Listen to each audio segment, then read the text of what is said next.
Kembali di Kompas Petang, Saudara. Indonesia tengah mempersiapkan pasukan perdamaian yang akan dikirimkan ke Gaza, Palestina. Pakar hukum internasional mewanti-wanti pentingnya mandat penugasan, apakah dari PBB atau Dewan Perdamaian Trump Board of Peace, berkaitan dengan anggaran untuk pasukan perdamaian.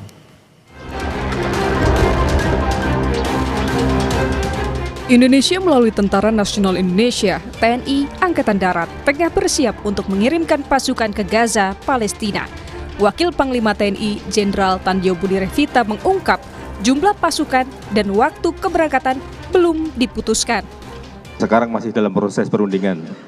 Nanti mungkin kalau tidak salah minggu terakhir bulan Februari ini akan diputuskan berapa TNI nanti yang akan berkontribusi secara jumlah pasukan. Sampai sekarang kita sudah ada beberapa opsi untuk bisa kita berpartisipasi aktif terhadap perdamaian di Gaza. Secara pastinya menunggu keputusan dari akhir bulan inilah yang nanti akan ditandatangan langsung oleh Bapak Presiden. Selain jumlah pasukan yang akan diberangkatkan, mandat penugasan juga jadi sorotan. Apakah di bawah naungan PBB atau Dewan Perdamaian bentukan Trump Board of Peace? Pakar hukum internasional Hikmahanto Juwana mengingatkan soal kehati-hatian pertimbangan pengiriman pasukan perdamaian RI di tengah konflik antara Israel dengan Hamas. Jangan sampai antara apa yang diinginkan oleh BOP, terutama chairman-nya ini, Presiden Trump, dengan apa yang kita persepsikan itu berbeda. Karena itu akan membahayakan prajurit kita. Yang berikutnya adalah kita harus tahu anggaran dari mana, lalu kemudian mandatnya untuk berapa lama, tugasnya seperti apa, ya. Karena jangan sampai kalau selama ini kan PBB itu dana anggaran itu yang menyediakan adalah PBB. Menjawab soal mandat keberangkatan pasukan Indonesia ke Gaza, Komisi 1 DPR mengaku belum mendapatkan informasi yang lengkap. Apakah mandat dari PBB atau Dewan Perdamaian Trump? DPR juga mewanti-wanti pemerintah agar pasukan Indonesia jangan sampai terseret ke dalam konflik bersenjata dengan kubu manapun. Mandat ini juga belum clear. Apakah PBB yang memberikan atau Board of Peace yang memberikan atau ada lagi lembaga yang lain. Tapi yang paling inti adalah kita sudah siap. Dan kita memang sudah kasih catatan bahwa 16,7 triliun pun juga itu sudah susahnya minta ampun carikan. Dan kalau itu ditambah lagi dengan pengerahan pasukan, maka pasti akan lebih susah lagi. Punya catatan khusus untuk pengerahan pasukan itu, yaitu adalah pasukan Indonesia tidak boleh terlibat konflik bersenjata dengan pasukan manapun. Yang kedua, tidak boleh terlibat dengan sipil manapun. Sebelumnya, media Israel, Yerusalem Post mengembuskan kabar Indonesia akan menjadi negara pertama yang menyumbangkan pasukan penjaga perdamaian untuk pasukan stabilisasi internasional Gaza. Pasukan Indonesia akan menangani aspek-aspek pemeliharaan perdamaian di Gaza selama fase 2 gencatan senjata yang diprakarsai Presiden Amerika Donald Trump. Pasukan Indonesia dikabarkan tiba di Gaza beberapa minggu setelah Presiden Prabowo Subianto mengunjungi Washington untuk menghadiri KTT perdamaian yang diprakarsai Presiden Amerika Serikat Donald Trump pada 19 Februari. Tim Liputan, Kompas TV. Membahas persiapan Indonesia sebelum mengirim pasukan perdamaian ke Gaza, kita akan membahasnya bersama praktisi hubungan internasional sekaligus pendiri Synergy Policies, Dina Prapto Raharja. Selamat sore Mbak Dina, semoga sehat selalu.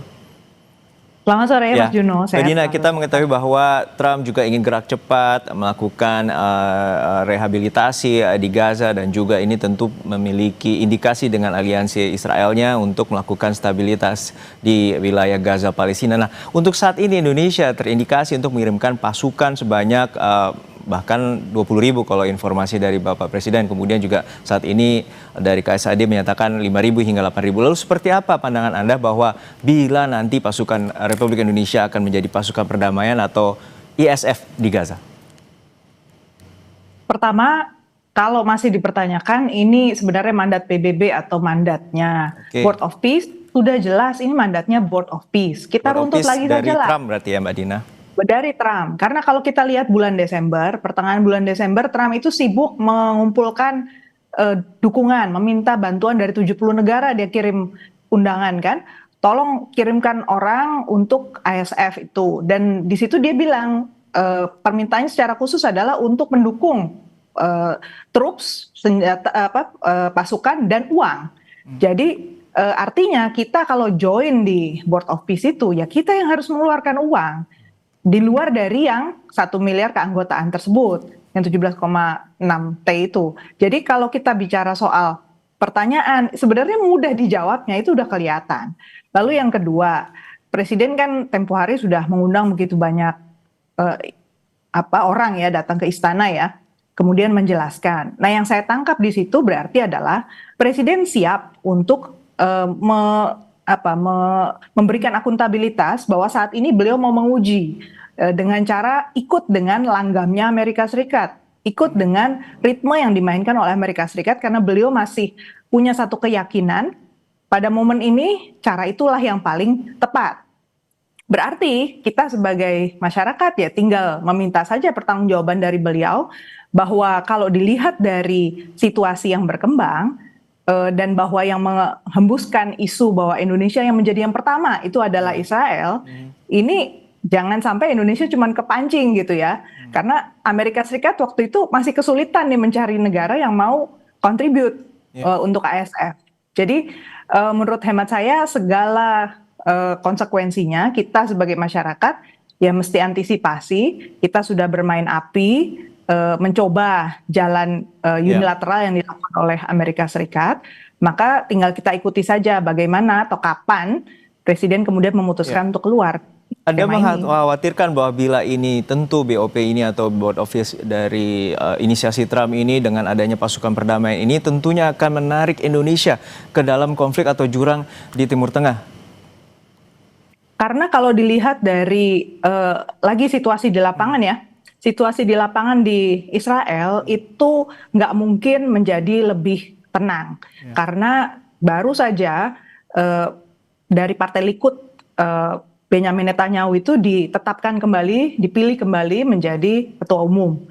Dan dia punya mandat untuk kembali mencalonkan diri dalam pemilu 2026 ini di bulan Oktober. Dan kita lihat dari kombinasi antara ambisinya Netanyahu, kemudian dia baru juga kemarin mengumumkan kita bukan hanya mau mengambil alih Gaza, kita ambil alih tepi barat. Berarti situasi jelas nggak akan aman. Sementara itu sisi Amerika Serikat sendiri, mereka juga bertarung untuk dalam negeri Amerika Serikat karena mau ada pemilu sela kan.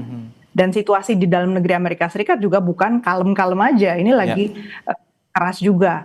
Kalau kita kembali lagi, 3 dokumen yang kita sandingkan, 20-point peace plan dari Donald Trump. Kalau kita perhatikan yang menjadi pegangannya beliau itu adalah 20 point itu, urutannya itu apa sih?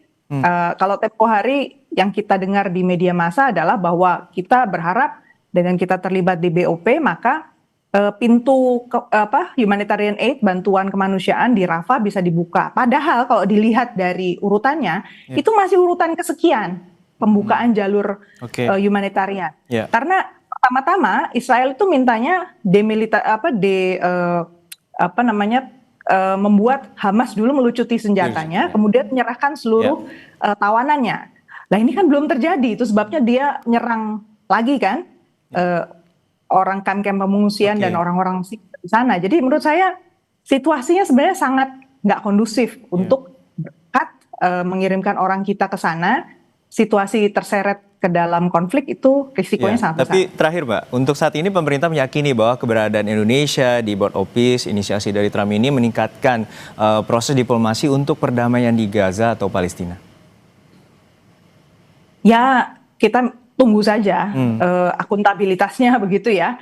Karena kalau dari informasi di lapangan, kemudian urutan kejadian, kok sepertinya jalan menuju ke sana itu sebenarnya masih sangat berliku-liku. Jadi itu harus diantisipasi. Baik, kita harus menanti juga bagaimana poin dari Board of Peace ini dan juga pasukan stabilisasi internasional ini dan peran Indonesia di sana. Jangan sampai Indonesia terbawa dalam konflik yang lebih dalam, terutama antara Israel dengan Hamas. Terima kasih sekali lagi atas analisis Anda, Dina Praptora Harja, pendiri Synergy Policies, telah bergabung di Kompas Petang.